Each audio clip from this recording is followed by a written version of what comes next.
During World War II, an uncontrolled increase in production resulted in shortages of raw materials, particularly rubber. The US government decided to source extra rubber from an unlikely source: car tires. The premise was simple: each car had 4 tires and would serve 5 people per ride. But at that point, less than 2 people on average were being served. If people would share their rides and donate the extra unused tires, it would solve the rubber supply issue. And this led to the emergence of ride sharing as a concept in the 1950s. Welcome, I'm your host for the week, Pranav. Without much further ado, let's dive a little deeper into the interesting journey of ride-hailing businesses in India.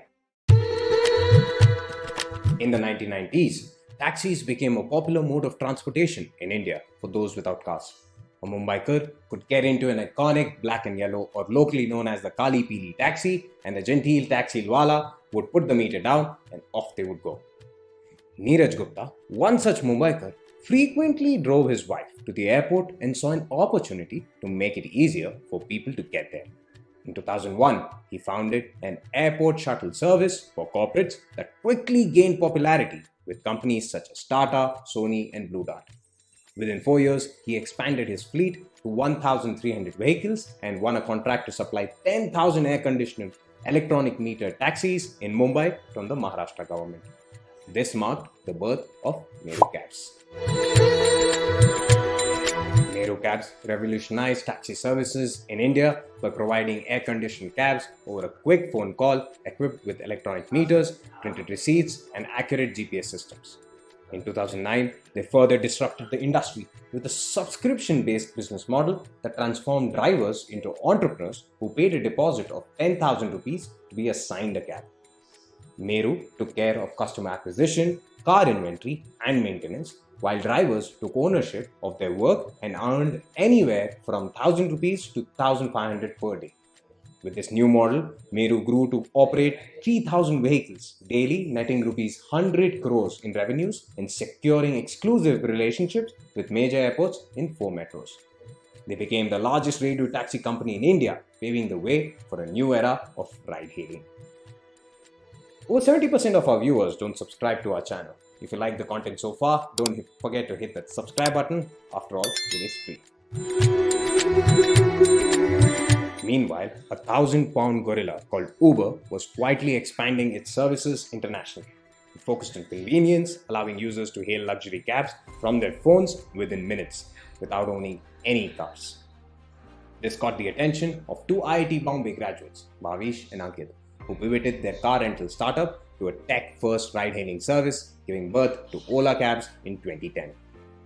Unlike Meru, it did not own or operate its fleet, but aggregated small fleet operators and single vehicle owners, making money by charging the cab driver a commission on each ride booked.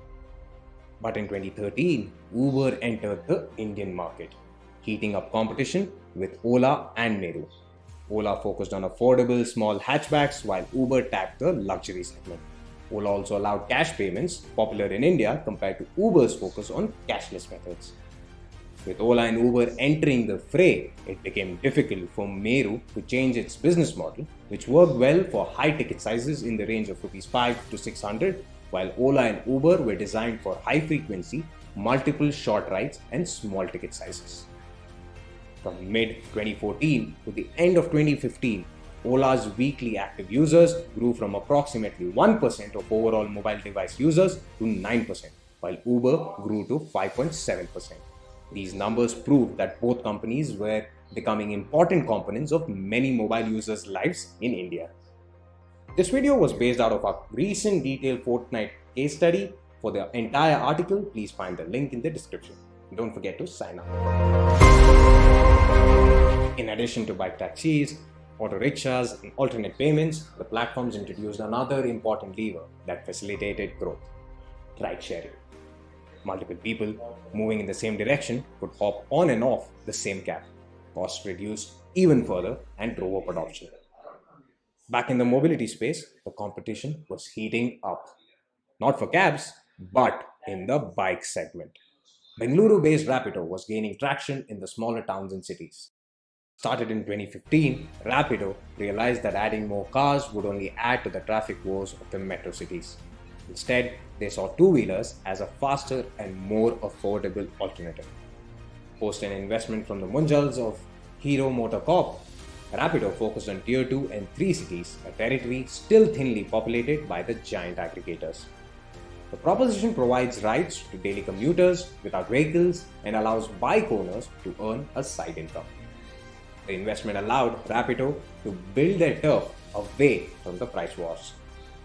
For the financial year 2019, Ola accounted for almost 72.4% of the total revenue generated by the online taxi services market in India, whereas Uber held nearly 21%, and the remaining 6% was owned by the likes of Meru and Megacabs. BlueSmart shook up the Indian ride-hailing market in 2019 with their fleet of electric sedans, offering a premium and eco-friendly service. But just like Meru, they owned and operated the vehicles. However, due to the limited car availability, it served only a set number of premium routes, allowing for better unit economics. Unlike other ride-hailing companies, they contracted their drivers and paid them a fixed salary of 20 to 30,000 plus incentives based on rides. But regarding business metrics, the high capital incentive business was a concern compared to Ola and Uber's existing asset-light business models. While the existing players were fighting it out with the driver's payout, contractual agreements, waiting periods, service quality, threats of unions, surcharge price wars, and more, the new EVs were fighting it out with own and operate model, high capital intensive agreements, EVs narratives, scalability, and availability issues. To win in India, companies must learn from global best practices while adapting to the unique consumer preferences and per capita income of the Indian market. Despite ride-hailing's presence for over a decade, it only accounts for 0.5% penetration, a small fraction compared to the US and China. However, with India's economy and consumer preferences evolving, ride-hailing is poised to continue its growth trajectory in the coming years.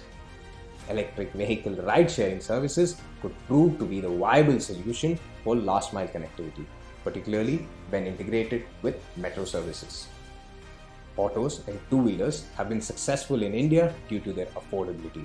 With Uber and Ola focusing on profitability, EVs would be at the top of their mind. For an industry that has seen massive ups and downs in the last 15 years, this is the latest turn in a story that chronicles India's rise. EVs could be the ones to energize the industry as it recovers from the pandemic's blow. And that's it from us. Hope you learned something valuable today. If you did, don't forget to hit that like and subscribe button for more startup related value content. And until next time.